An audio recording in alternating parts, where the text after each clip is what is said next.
Well, greetings, everybody. Welcome to the 15th episode of the Banker Education Series. Today is Thursday, July 21st, 2016, and this is Eric Cook with WSI Digital Marketing.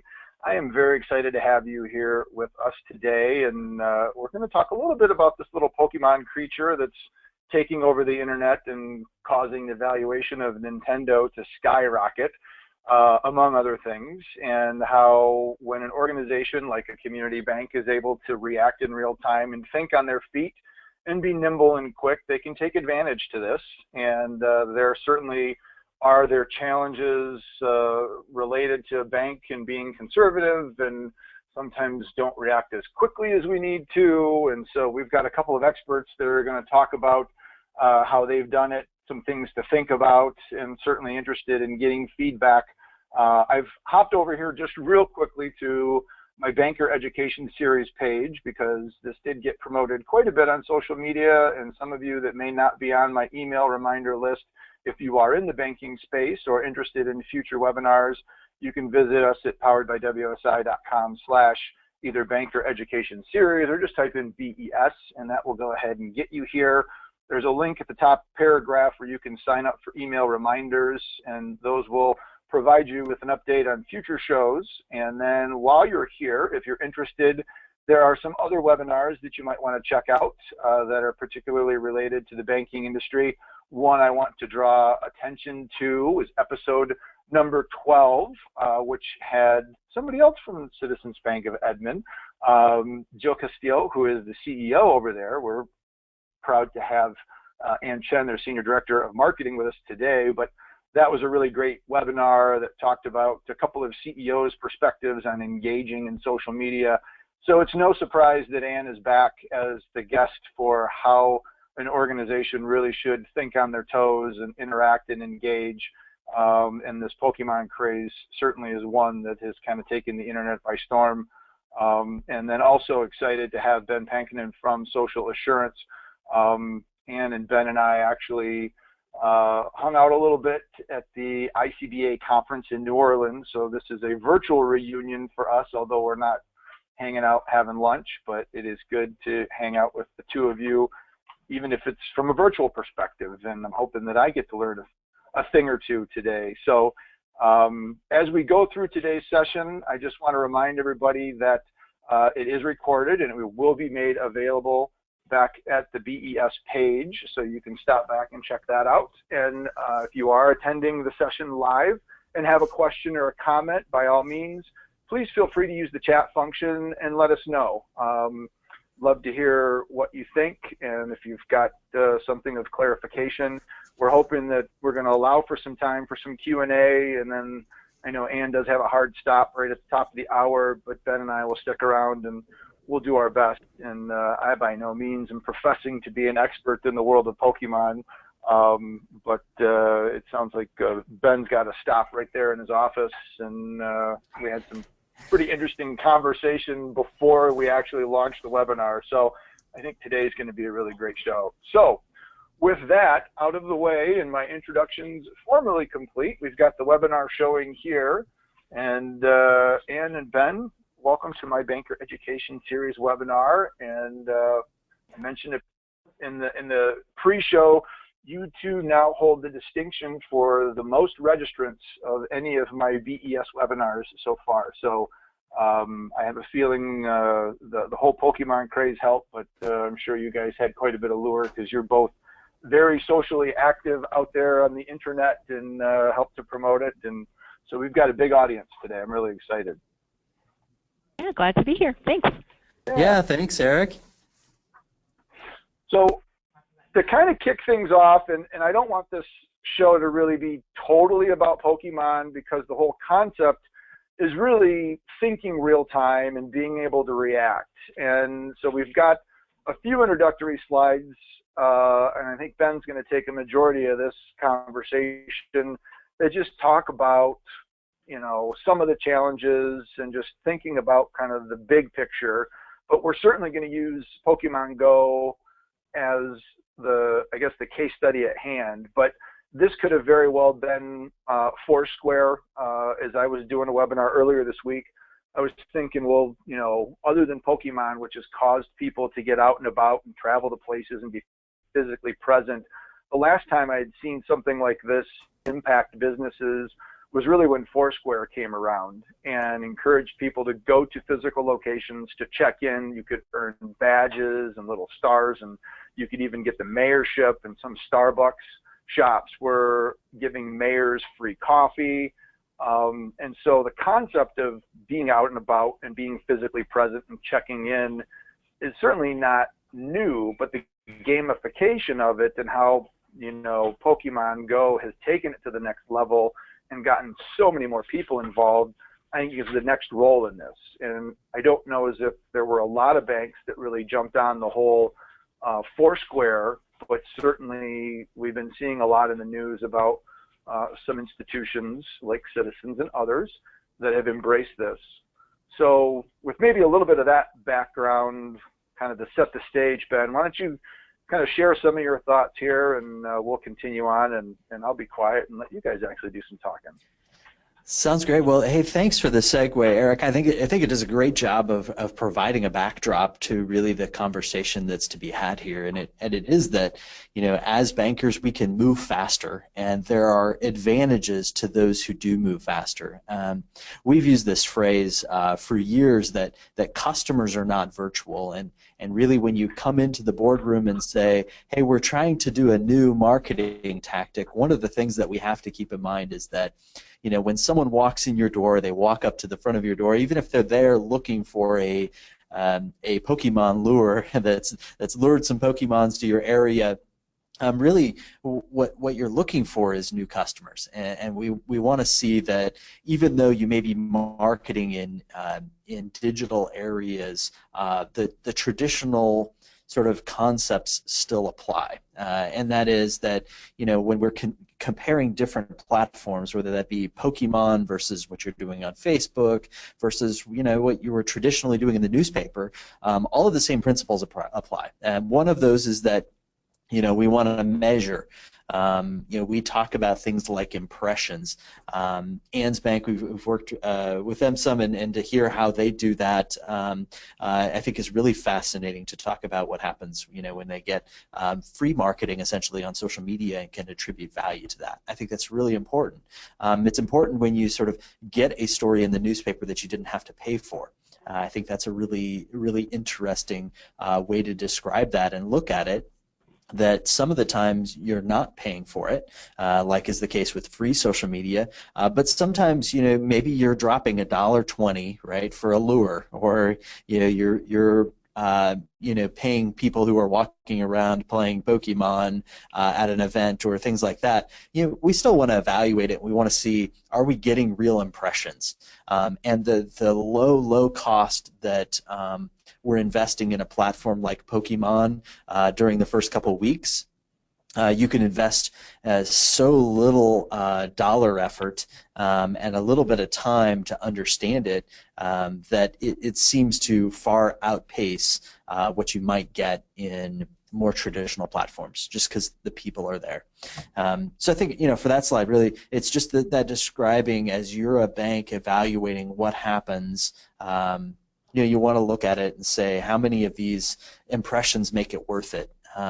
And you're not going to know on day one. The reality is you don't know. But what you do know is that if you're early and you're moving quickly, you can gain some advantage over potentially institutions that are much, much larger that can't move as quickly. So next slide, Eric.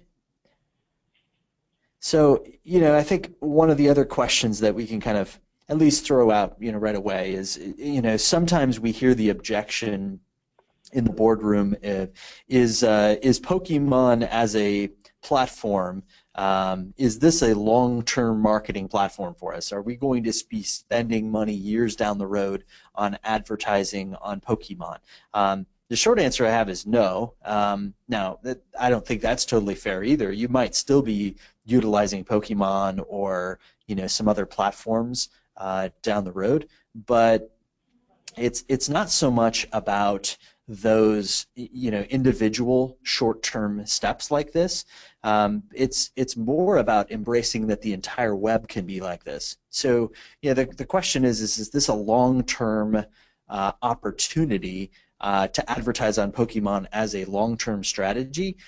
My answer is no, but the short-term strategy of gaining followers and gaining attention and making things move can evolve into a long-term strategy if you're doing this and paying attention to things quickly. So if you can allocate a very small budget in a short amount of time, then it can be a long-term strategy of staying on top of engaging opportunities for digital marketing.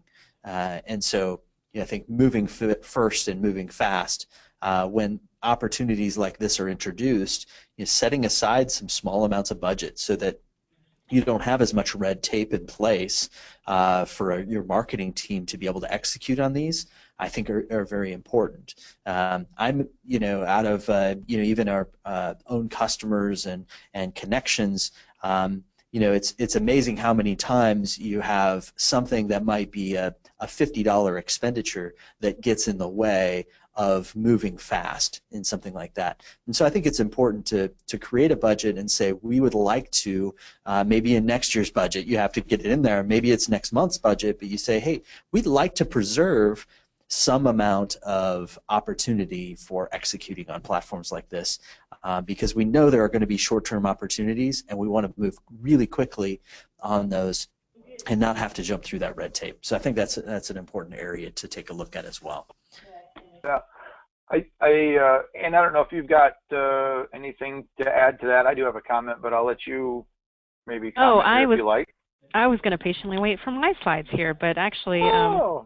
I have a very similar takeaway in one of my slides, but just as an actual case study. But please continue. Well, the thing that I have observed and what's interesting, and I guess maybe an opportunity from a marketing perspective when it comes to digital, is this experimentation doesn't cost a lot. Boosting a post on Facebook or sponsoring an ad or just doing little things that are maybe 10 or 15 bucks here and there. You made a good point, Ben, about, set aside maybe a little reserve fund with, R&D as its focus, where you buy a lure, you play around with a Facebook ad, you sponsor a post, or you boost something, or, to be able to experiment. And then in the world of digital, you have the ability to see what happens as a result of that pretty quickly, as opposed to in the old school marketing, things were more expensive, they were more permanent. This is much more of a fluid, instantaneous, in the moment world that we live in, and being comfortable with that and having a system in place to allow you to do that, I think, is really important. Yeah, completely agree.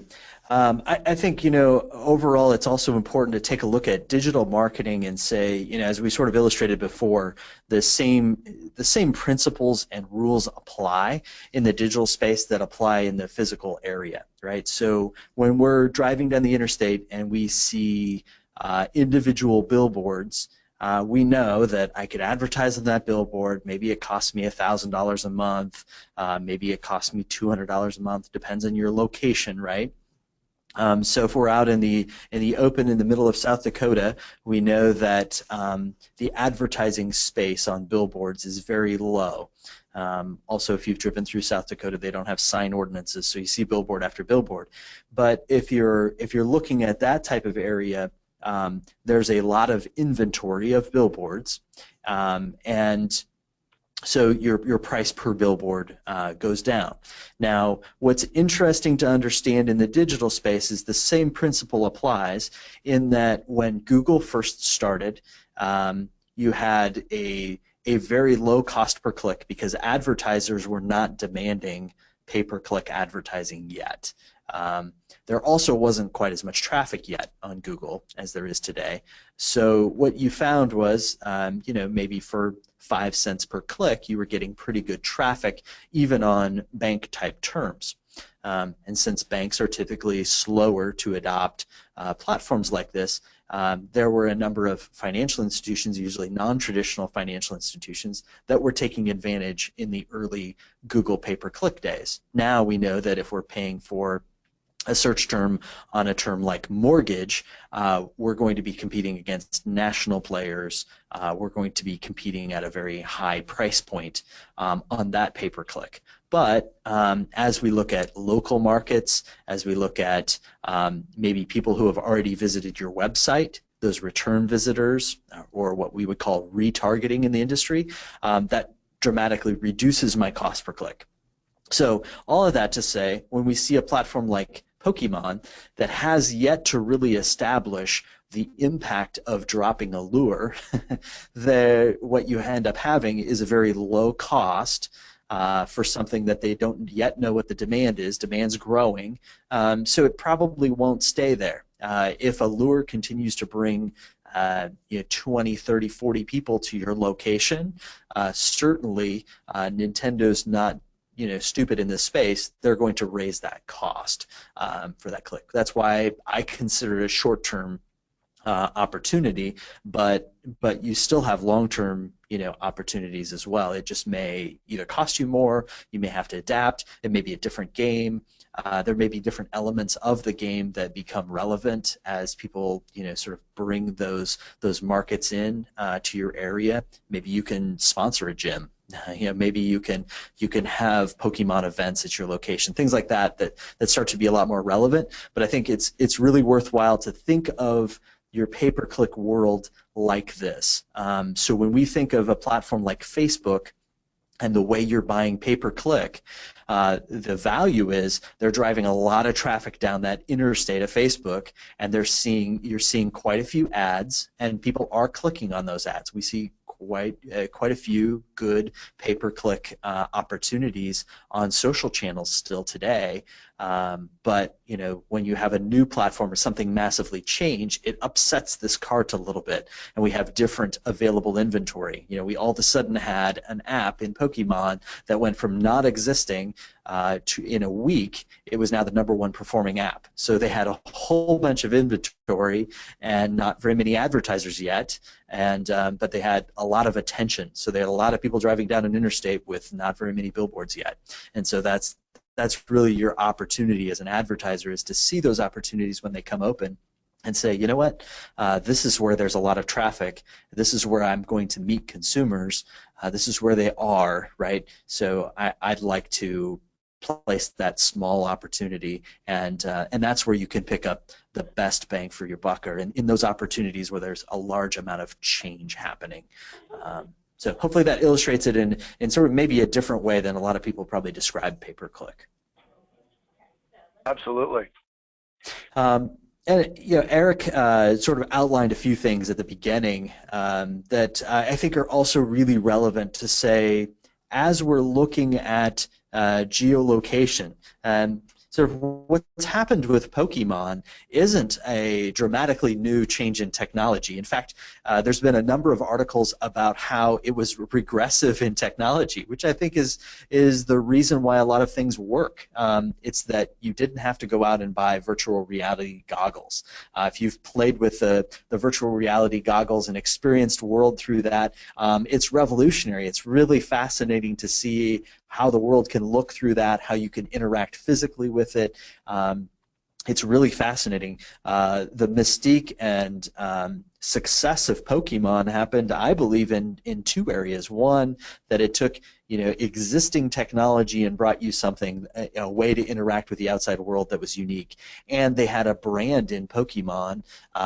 For those of us who who were in high school in the either 90s or 2000s, were in that Pokemon era. So you have a large chunk of the population that's already exposed to Pokemon. The character's the same. A lot of that branding still sticks with us, so we can understand what's happening here, and we can relate already with that Pokemon brand. So they brought that brand into something that's already understood.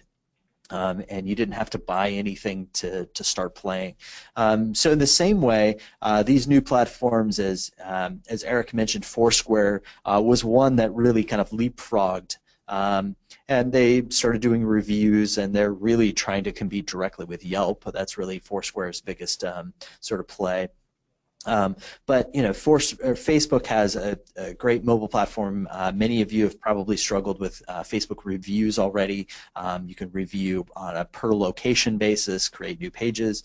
That's a really important part to focus on, and I think it highlights for those of you who are trying to gain consensus around your bank and say, hey, when I walk into a location, I'd like to spend some time getting access to these locations, or I'd like to take the location data that we have and claim each of these locations on Facebook. I think those are worthwhile exercises. We have some tools available for that. Eric's got some great ideas on that, and I think those are great things to tackle, because people are experiencing, even if they're not looking down on their phone like they are when they're playing Pokemon, they're at least experiencing the world in that way, and they are looking to platforms like Facebook and Google. And I put the one on the bottom, Nextdoor. My neighborhood's very active on Nextdoor. I'm amazed at some of the things that they share, whether it's someone coming down the street for a party, or it's somebody saying, hey, I need to borrow this, or I'm looking for that, or there's something suspicious in our neighborhood. I think that's a great platform for banks to intersect into those neighborhoods and work with some of their employees and advocates in each of the neighborhoods that surround the bank, because it really is a neighborhood-focused platform that's at least worthwhile to be exploring. Cool. All very good, and I think certainly important to set the stage that we're going to wrap the rest of the hour and chat about Pokemon and have some fun here. But thinking about the big picture of what got us to where we're at today, and maybe you need to have that kind of aha moment so that the next Pokemon Go that comes around, if you miss this one, that's okay. There's going to be more, but being able to be positioned to say, we don't want that to happen. We missed Foursquare. We missed Facebook advertising. We missed pay-per-click. Now maybe the light bulb goes off, and we put some things in place so that the next time it comes around, we're not sitting on the sidelines. So all really, really good points. Thanks, Ben. And that was you've been waiting patiently. I can tell you your fingers are, you probably hunted a few Pokemon while you're waiting, I'm sure. So you've added to your collection. Maybe I did. If you did, you were kind and muted your phone so we didn't have to hear the music. But exactly. Yeah. So you have been written up in articles on a lot of different things, and certainly when Jill joined us, Herd on Herd's huge, and kind of everything that you're doing. But American Banker, I read that this weekend and saw you referenced, and I was like, oh, I so got to get her on the show and talk about this. So let's dive into it. Yeah, no, definitely. And we, with Citizens, this is kind of our general approach to most things. And as Ben said, it's not, as it's been shared already in the webinar so many times, it's not that, oh, Pokemon Go and suddenly Citizens is jumping on board. Citizens is naturally kind of prepped and also ready to go in terms of these types of strategies. We're just very nimble in how we operate, especially in marketing, especially with an awesome CEO like Jill. And so some of the strategies involved, I'll tell you from a case study perspective, is that we were first out the gate. That has a lot to do with senior management buy-in, and also really almost support. It's not even just it's past buy-in with Jill. It's almost kind of like, oh, we need to get on this. So this is really, really exciting, and she's really brilliant at kind of sniffing out those trends right away. Also talk a little bit about visual branding, as well as how it relates to our audiences. I mean, it's kind of lost on us if we're doing all this work and our customers or our major stakeholders are kind of lost in it too. So really just kind of seeing how we relate this to banking, and also the omni-channel experience, which is really, if you're not too familiar with that phrase, it basically kind of means the physical digital seamlessly flowing together to a point of just creating this experience that you've come to expect from Citizens, whether it's digital or physical. And then also a media strategy and how it's impacted even our annual event, or our monthly event, Herd on Herd. So with that, it all started with a tweet. And Actually, this is, yeah, go ahead. Can I Yeah. can I hit the pause just for people that may not know, how big of a bank you are? I think with all that you do, I often get people say they got to be huge. They got to have a marketing department of like 6 people, and Oh, goodness. you guys are, yeah, you're a small bank. You don't have a lot of offices. So give Yes. everybody some perspective of the size of the institution and what you're doing, because I think you're small, but you're very powerful, and I think that's an important Yes. thing to mention here. Good point. We are a 250 million, million with an M, community bank located in Edmond, Oklahoma, which is actually a suburb of the Oklahoma City metro area. Our marketing team is about 2 people. If you count Jill and some others, I mean, in terms of marketing, I kind of think of it as everybody at the bank is a marketer, but officially with the title is 2 people. And so we have a team of about 50-ish to 60-ish employees, and we have really only 1 location. So that's us in a nutshell. Cool. But Good. our Helpful. social reach goes into the millions. We'll talk about that in a bit. So anyway, so this tweet kind of happened. I was actually out of town. I was actually at my best friend's wedding at home, and I saw this tweet from Jill, and this game was part of my childhood, so I kind of logged in, played with my friends over the weekend while I was away. Didn't really think about the business implications or the banking implications right away. But once I saw this tweet, I knew that Jill was really on something, and she was already on board, already on top of it before anyone else was, really. And that's really kind of the nature of senior management or a CEO that's just so on top of hot trends and seeing and more importantly, not even just knowing the trends, because I think most of us can kind of sense when something's a trend, but just almost kind of tying a banking implication to it or a business implication to it to kind of show that there is a business case for it, and she tied that directly right away. Even before, I think what happened was her son is 8 or about, middle school. He's in middle school, and he downloaded the game, and they started to play it together. And she was a bystander watching him play it, and she already could tell that it was going to be big. So from that, we kind of moved on. Citizens is actually one of the right outside our bank is actually Pokestop. So if you go on to the next slide, it shows you that this is how it ties omni-channel experience. We had a physical Pokestop outside of our bank, but we kind of just pulled a couple things together. We already have branded water bottles, so that was really easy. We had an ice chest. I went out and got a Pikachu and some Pokemon balloons, and really we kind of just set up a rest stop for trainers in our bank. And that's something that I think is it's highly easy to pull together, and it's very quick to kind of just say, you know what, let's just do it. This is a no-risk thing. I mean, our customers can easily take some water. It's not like we're going to close it off to only Pokemon Go people, and they're already walking around downtown. It's a trend that all of the businesses already saw really quickly when it first caught on. And with, as you can see on Facebook, we boosted it a little bit, I would say. But other than that, really, it's just more so like we put up a couple signs outside our bank that says, oh, yeah, Pokemon Go players come by and get some free water in Citizens Bank at our Pokestop. And that's really it. That's all the advertising that we got. And we reached more than 7,000 people. As you can see, there's like 24 retweets, which on a typical tweet, you may be lucky to get 1 or 2. So it really did kind of struck a chord with customers and our followers. And moving on to the next slide, I think this is kind of the reaction that we got from just putting it out there for a week or so. It's really, our Pokestop was really only set up maybe a week or so. And you can kind of see that we kind of put up a little mini contest near our Pokestops, and we kind of said, hey, if you take a picture of a Pokemon you caught or just Pokemon Go at Citizens Bank and how you're having fun with that, we'll give you like a $5 gift card to the local coffee shop. And, the coffee shop is down the street from us. So we thought, it'd be kind of nice because people are already walking around.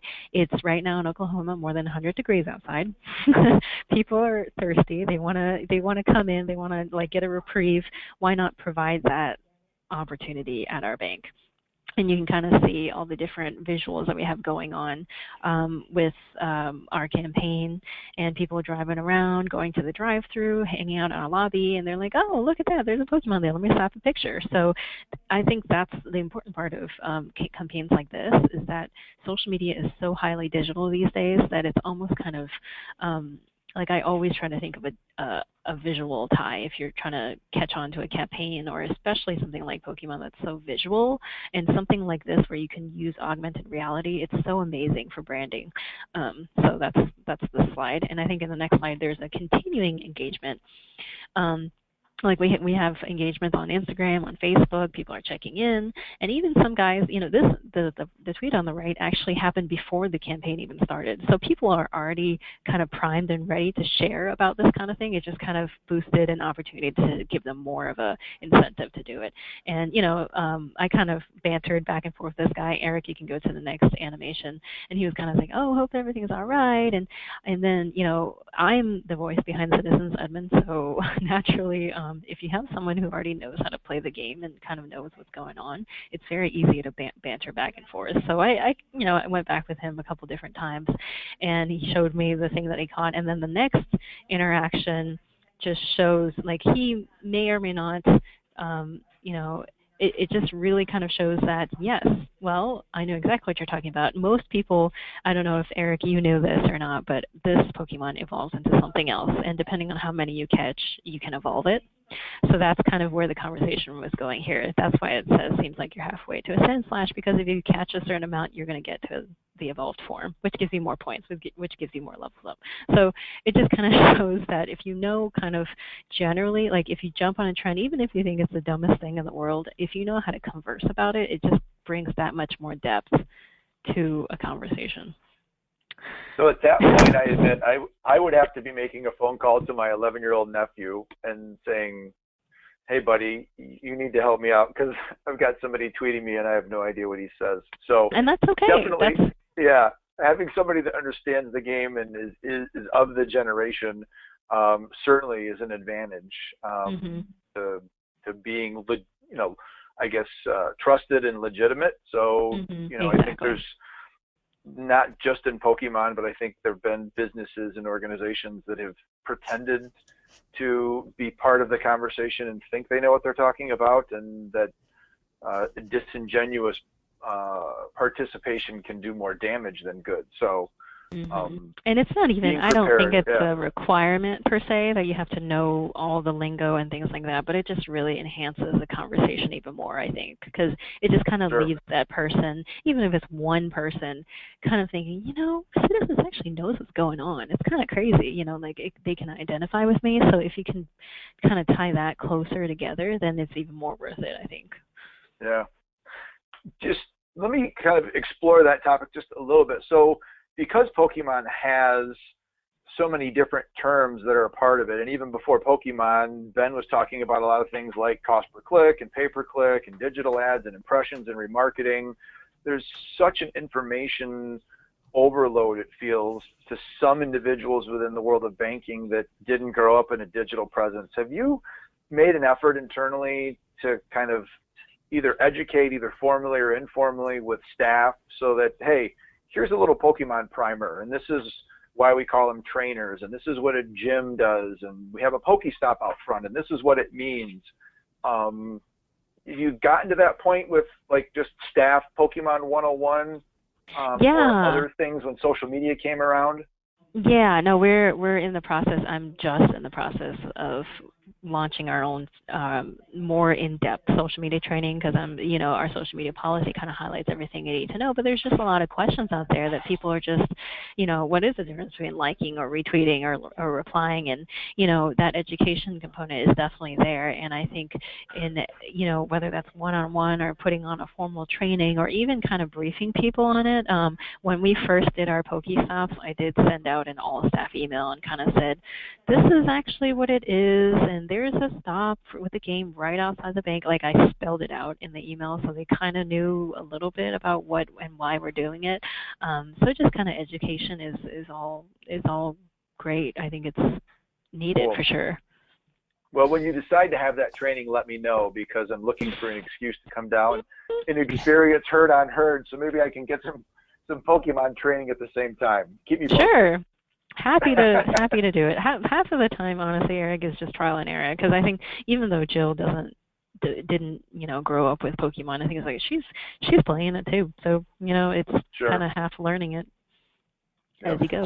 I think the thing that's fun about Ann and Jill too is that they don't have to call a sort of millennial committee meeting next month to make that happen.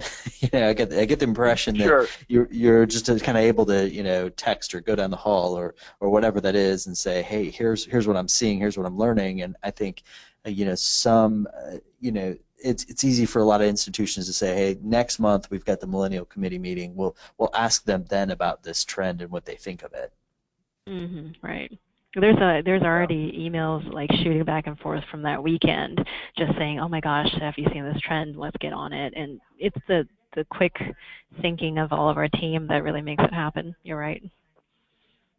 Very cool. But anyway, on to visual branding. The beauty about this game is that because of augmented reality, the branding opportunity is just absolutely amazing. Like if you think about just the fact that there's already a built-in camera in there to kind of take a screen freeze of whatever Pokemon you're trying to catch, and the fact that everything behind it is basically fair game. So you can basically slap as many logos in there without digitally altering it at all. So these are kind of just walking around the bank. I figured, let me just take a couple photos for social media to kind of show, oh, well, there's many of them around our bank, if in case you're looking for them. And maybe these are kind of earlier on, so I don't think anybody's really looking for these anymore. But we kind of tweeted these out really early and said, oh, look, this stuff is all around our bank. Have you come by yet? And, some of our drive tellers are already seeing people walking around our drive trying to find Pokemon. So it's kind of behooves one person to kind of think, well, let's, nobody at the bank plays, that's fine. Have someone download the app and try it. And then once you try it, you'll realize, look at this branding opportunity. Like, can you not brand it any better? Without any digital, without any digital marketing team, I just played the game and took the photo on my phone. It's so easy to do it. And that's what the beauty about visual branding is that it ties that trendy element to your brand, and this is like a no-brainer. Like if your bank hasn't done this already, I don't really know why not, because it's so easy to just do something like this once you've kind of accustomed to the game and you realize, oh my gosh, everything in the background is captured. I can have our employees doing something fun. I can have our, and I've already seen photos all around. I've seen a video do this, and I've seen some of our downtown merchants do this as well, like holding them in their hand. And it's, there's the options are limitless, basically. Yep. Now, when you say everything in the background is captured, I know when Periscope and Meerkat came around and live streaming video from mobile devices became a possibility, several businesses became very, leery about that, because people were walking around the office and unknowingly or unintentionally scoping and doing meerkats of employees, but not realizing that they were capturing the entire environment, and somebody could pause and zoom in, and you may have had something sensitive on your computer screen or important files on your desk that now were being exposed. So do you have any caution notifications about using the game inside of the bank, because we have customers with confidentiality and privacy? And maybe Ben can comment a little bit on this. Not that you need to, no concealed weapons or take your, helmet or your hat off before entering the bank from a robbery or a security threat. But there is that possibility that somebody could accidentally take a picture of a Pokemon and boom, you've got a customer or something. So being an ex-banker myself, I think of those things as the flip side of everything that's cool, because that's the last thing that you want to leak out, is something bad like that, and then you've got an identity theft or a security issue. Right. No, definitely, I agree. And it's wet blanket. So, well, sometimes I've already seen businesses put out little notices that say, we're not paying you to play this game, and things like that. So there's also an employee issue as well. And I personally we haven't really thought of that as much, and it hasn't really happened yet. Sure. So I'd love to Sure. hear Ben's thoughts on it. Yeah. Well, Well, I'll let. Go ahead, Ben. So we got a question somewhat I related think to the this, but go for it. perspective. Yeah, I mean, I think the perspective is right. You know that I guess one of the things is to make sure that you're on top of these things and understand that trend, so that you can at least educate your staff. If you saw them playing Pokemon, you might not realize that the camera's on if you weren't aware of how the tool worked, right? Or if you wouldn't even know those sorts of things. So I think what you're doing to sort of educate the rest of the staff to say, hey, we do want to embrace this. We do want tellers to be able to communicate and laugh, and we want universal bankers to be able to have conversations about which Pokemons are in the area. I think to have people around your bank that are willing to have those kinds of conversations, and then it becomes part of your culture to also say, hey, by the way, obviously, if people are playing that, it's fine if they're playing it on the other side of the counter or out there, but just make sure that screens are not visible. I think that's really probably the thesis. And it's the same with social media as well. It's like a lot of banks may block it completely or just not allow any usage during work. But then it's just like, well, if you trust your employees and their judgment, and if you train them well in all these different areas, and you kind of do train them to be a little bit more risk averse, which I think Citizens, honestly, since my year here, I think Citizens does a great job of that. So it kind of naturally does lend itself to each opportunity, because you could very well, I agree with them that the education part has to be there as well, but if a person's judgment is also keenly sharpened in that way already, whether it's social media or Pokemon Go or whatever it is, that next trend that nowadays is moving so fast, I don't really even know that some people can't even keep up with it, but it's the general judgment call and the general rules are still there. So Sure. Question came in from the audience. When tweeting or sharing on Facebook, are there any concerns with the legalities of using a trademark photo, such as the Pokeball in a poster or something along those lines? I don't think, I specifically did not use the Pokemon logo. And that's probably something that's a little bit more trademark than the other. The characters and also the characters itself are in the game, so I imagine all the brands are posting about it, them in their different environments with the place in the background or the restaurant or whatever it is. I don't believe if it's something as simple as one element in the game, then I think you're a little bit safer than actually using a logo. Yep. So good question. And I bought that Pokemon, the Pikachu, so it's not like we stole it. So. I bought him. Is he a squeaky Pikachu or just a regular one? It's actually a piggy bank. Isn't that funny? Oh, very cool. How appropriate. You could put a little Citizens logo, and you could do anyway. All right, we continue. I digress. Let's hop over. So right away after Jill sent that tweet, and there's been there's benefits to being first out the gate, and that's usually all the different places that cover banking or just innovation in general tend to jump on it right away. And you can see here that Bank Innovation, Jill's been named as an Innovator of the Year, and in several different lists with Bank Innovation, so they watch what she does. And then this is kind of all built on the fact that our social media is built up so much, and we have so many people watching us that it's almost kind of immediate. I didn't even pitch any of these places, and the fact that our social media is the presence is already so magnified, and people just catch on to whatever we're doing, no matter what we're doing.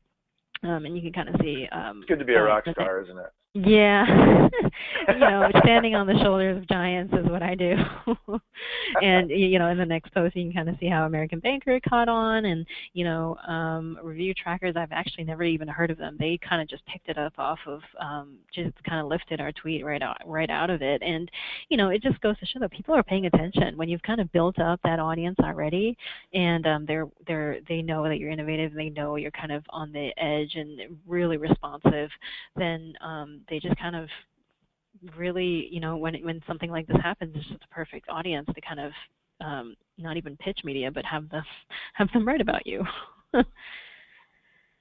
Very cool. Yeah. We have a tactical question here. So can you share with us how to make a location a lure stop? I purchased lure modules, but cannot activate. Yes. I was a kid in the 80s. You have to be at a stop before you can put out the lure. So what I would do is you would have to go to, check into all your locations, have someone download the game and see what's the closest stops or gyms near your place. And once you're at a stop, then you can put out a lure. Okay.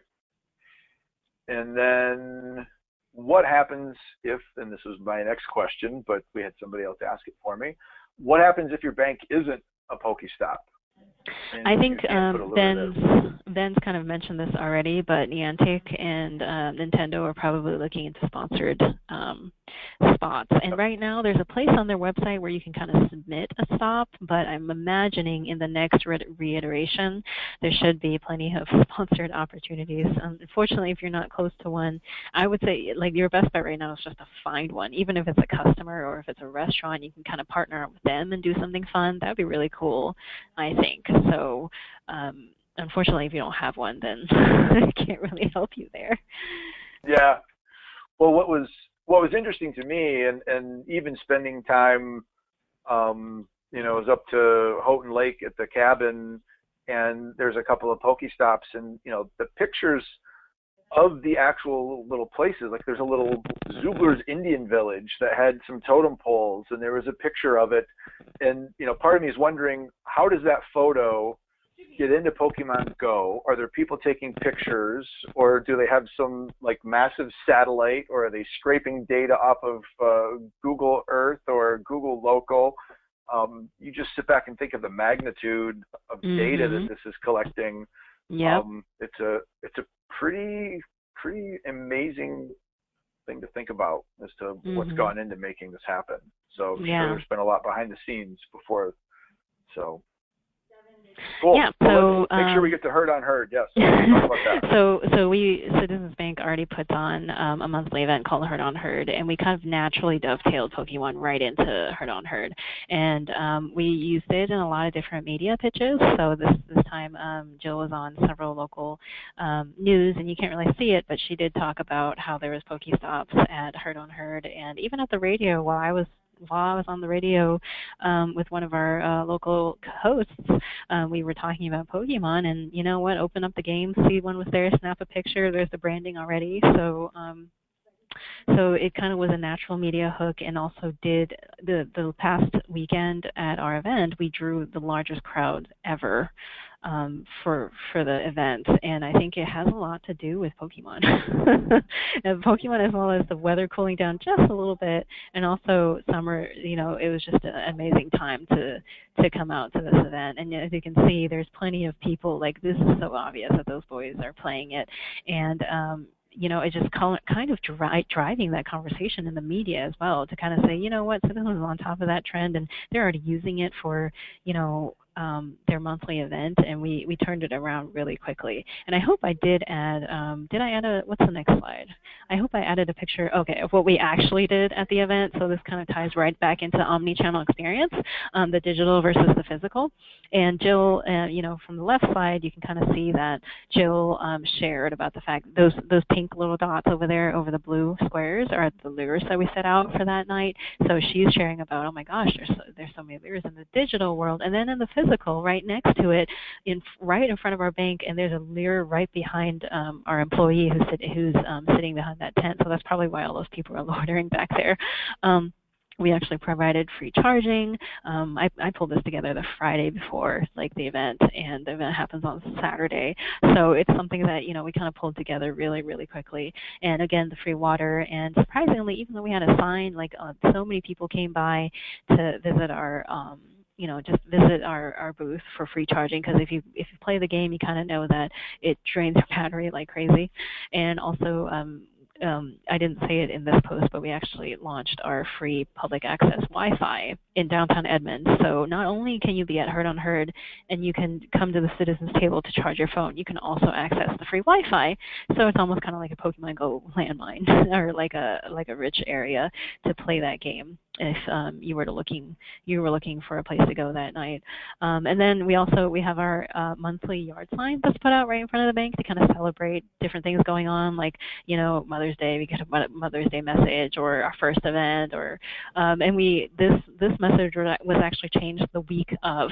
We weren't even planning on it to be such a huge phenomenon, but the fact that we turned it around really quickly, everything else was changed really fast to kind of support this whole theme and the media pitch, and it ties directly back with how we got all of that media as well. So in the next slide, I think, okay. And then also a lot of folks who were there also shared about, you know, it was a perfect visual opportunity to share that there were Pokemon there too as well. And I think in this way, in the next slide, I think I highlight just how somebody, you know, there's naturally when a game like this happens, social media channels just pop out of nowhere, and we had a Pokemon Go Edmond Twitter handle that we started to engage with a lot more because they realized that we're a big part of this conversation. And then look at how, like, they didn't even mention us, and Jill caught on to that right away. And then I jumped in there with a picture, and then right after that, he was like, oh my gosh, you guys are the most amazing people ever. And, you know, it's just kind of like the fact that we can quickly respond within a few minutes of something like this and really catch on to the conversation is just really the beauty of, like, even if it's one person. I did want to mention this before I have to duck out. You know, you might think of it as, well, you know what, these are a couple of tweets. Like, you've shown me maybe 1 or 2 or 3 posts and maybe 1 or 2 people interacting with it. But this campaign is part of Citizens' larger social media presence, which regularly generates 1.2 million people in reach, 13,000 likes on Facebook, 30,000 engagements. Like, how do you buy, like, if you were to buy that in the media, I wouldn't even know how much that would cost. I haven't even, you know, calculated that amount. But it's basically you're reaching so many different people, and Pokemon and all these posts are kind of one segment of the larger social media strategy and presence of Citizens. So. Very cool. Good. Yeah, I think that's my last slide. That's perfect. There we go. And I'm here for maybe 1 or 2 questions. Sure. So if we have any questions, Ann does have to bug out. We did get a wow, Citizens story is very impressive. I know the individual that asked that, and they're not a banker, so this is probably one of the first times that they've heard the story of Citizens Bank of Edmond. And yeah. Awesome.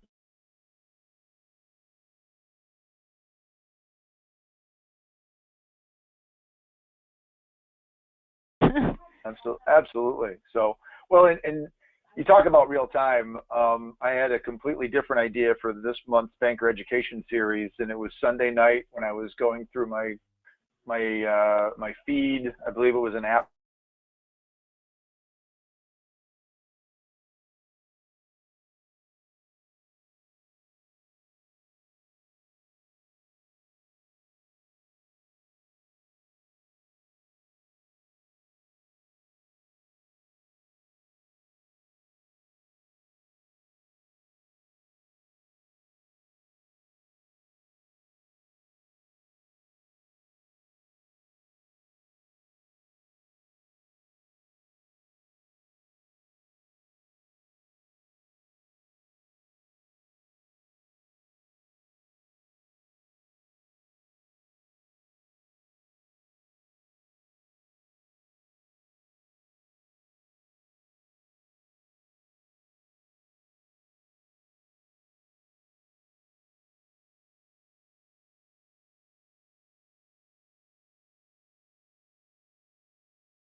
But I'm Team Valor. Nice. I am Team Instinct, but the only reason why I'm Team Yellow is because my husband ticked it for me when I first reached level 5. I didn't realize how Yellow was such an underdog in the team, but you know what? It probably matches us too, because Citizens is an underdog and we're a small bank. And there you go. You know what? We're gonna fight our way to the top. So. Good. Well, I don't know the names of the teams. I'm glad that you said Instinct because I know I'm yellow as well. And the 11-year-old nephew that I mentioned earlier said, Uncle Eric, when you get to pick a team, you got to be yellow because me and my friends are trying to raise the underdog. And I said, all right, sure. So Yep, we got two yellows and a red. Perfect. Oh, very cool. Well, if there are any other questions for Ann, just make sure that you get them in quickly. Otherwise, she's going to have to hop off, and really appreciate you spending time with us this afternoon. And I just love your stories about just what you're doing in the communities and the culture. And, you know, go back and listen to episode 12 if you didn't get a chance to do that and hear directly from Jill. I think that'll make even more sense as to, you know, how they're able to do this so quickly and turn things around, because that's just the environment that they've built. And exactly. It's pretty awesome. Yep. So cool. Good. Well, we'll let you go ahead and hop off. Ben and I will stick around for a little bit longer in case there's any other questions and kind of wrap things up. But again, appreciate you taking the time, and enjoy the rest of your afternoon and go hunt some more Pokemon. Yep, I will surely do. I'll see you out there in the Pokemon world. Sounds good. Right. Thanks, Ann. Thanks, Ann. Yep. Bye-bye. Bye-bye. So, and I don't even know if hunting Pokemon is the right term. I know trainers, if you capture them, for anybody that's listening that is a true Pokemon aficionado, I'm probably completely butchering the actual terminology, but I'm one of those enthusiastic but probably not overly educated Pokemon users. You're right, Eric. You got to catch them all. So hashtag catch them all, right? Hashtag catch them all. So there's a question: Do attendees get Pokecoins for attending today? The answer is no, unfortunately. Hopefully you get to walk away with something of much more value, and that's the knowledge of how to leverage the whole Poke craze within your organization. Although that might be a cheesy way of getting out of the fact that I'm just not going to send you Pokecoins. Certainly worth thousands of Pokecoins. Oh, absolutely. Absolutely. It's priceless. So, well, before we officially close, any kind of final thoughts that you'd like to share to kind of wrap things up, or observations from what Ann shared? I'll give you the opportunity for last word. Yeah, well, thanks, Eric. I think the thesis of the whole conversation, which it was great to pull it together very quickly. So everything felt and should have felt quick, right? I mean, the idea that as marketers, even though we're in old institutions, that we can still move fast, I think is really the competitive advantage that we have in the marketplace. I did our local news affiliate reached out and asked me for a few thoughts, about marketing on Pokemon, and I said, look, as for retailers, banks are no different. When you're competing against huge institutions, like many of you are, they may have advertising campaigns that are set for, the upcoming Black Friday or a year from now. And I think the ability to move very quickly, within a day, within hours, even minutes at certain times, I think is the real competitive advantage that you can build on a really small budget. Yeah, I would agree.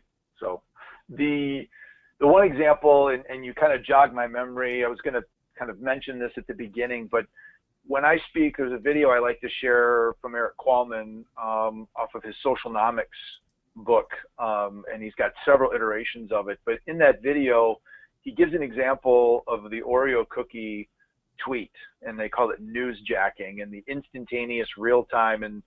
And if you're not familiar with Oreo cookie, what happened a few years ago when the power went out at the Super Bowl, there were some Oreo cookie people that were together watching the Super Bowl, and the power went out, and they very quickly said, well, can we capitalize on this? Again, thinking nimble and kind of being in the moment.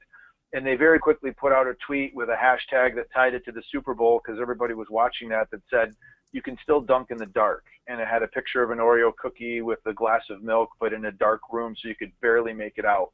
and that went viral, went nuts.